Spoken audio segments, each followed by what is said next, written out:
Welcome to exam challenger. Exam চ্যালেঞ্জারের পক্ষ থেকে সবাইকে আমি স্বাগতম জানাই। তো আজকে আমি মডেল সেট 7 নিয়ে হাজির হয়েছি। সামনে গ্রুপ সি লেভেলের পরীক্ষা হবে একটা, ডব্লিউবিএসএসসির যেটা, সেই পরীক্ষায় এগুলো সম্ভাব্য প্রশ্ন এগুলো চলে আসতেই পারে। তো ভিডিওটা আপনারা ভালো করে দেখবেন। আমার মনে হয় একবার দেখে নিলে এই প্রশ্নগুলো আপনাদের মাথার ভিতর চলে আসবে এবং পরীক্ষায় হয়তো এখান থেকে প্রশ্ন এলেও আসতে পারে। তো শুরু করি। ফার্স্ট প্রশ্ন, বারবি পুতুলের স্রষ্টা কে? রুথ হ্যান্ডলার, গিবসন, আয়ারম্যান নাকি নিকোলাস স্মিথ? তো এখানে অ্যান্সার হবে হচ্ছে রুথ হ্যান্ডলার। নেক্সট, ভারতের মূল জাতীয় সঙ্গীতে কয়টি স্তবক আছে? তো দুটি, তিনটি, চারটি না পাঁচটি? তো অ্যান্সার হবে পাঁচটি। নিচের কোনটিতে লবণের পরিমাণ সবচেয়ে বেশি? নিচের কোনটিতে মানে কোন সাগরে লবণের পরিমাণ সবচেয়ে বেশি? তো অপশান এ আছে লোহিত সাগর, অপশান বি আছে ভারত মহাসাগর, অপশান সি আছে উত্তর আটলান্টিক সাগর, অপশান ডি আছে উত্তর প্রশান্ত সাগর। তো এখানে অ্যান্সার হবে লোহিত সাগর, সবচেয়ে লবণের পরিমাণ বেশি এখানে। ইংরেজিতে কোন অক্ষর দিয়ে সবচেয়ে কম সংখ্যক শব্দ গঠিত হয়? জে, কিউ, ওয়াই নাকি এক্স? তো অ্যান্সার হবে এখানে এক্স, কারণ এক্স শব্দ দিয়ে সবচেয়ে কম ইংরেজিতে ওয়ার্ড আছে। আপনারা একটু সচরাচর দেখলেই বুঝতে পারবেন। একটি ভারতীয় 10 টাকার নোটে কতগুলি ভাষা দেখতে পাওয়া যায়? ভারতের যে টাকা থাকে তার পিঠে অনেকগুলো ভাষা থাকে। তো যে 10 টাকার নোট আছে তাতে ভাষার পরিমাণ দেখা গেছে 17টা।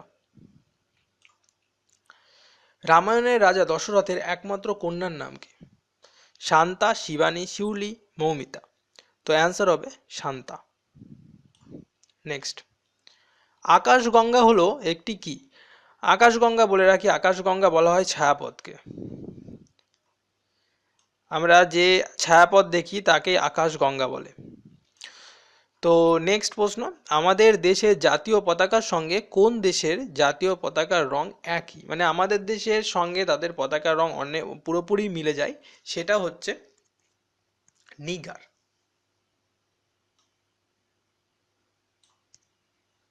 নেক্সট, টেস্ট ক্রিকেটের ইতিহাসে কোন বোলার সর্বপ্রথম উভয় ইনিংসে হ্যাট্রিক করেন?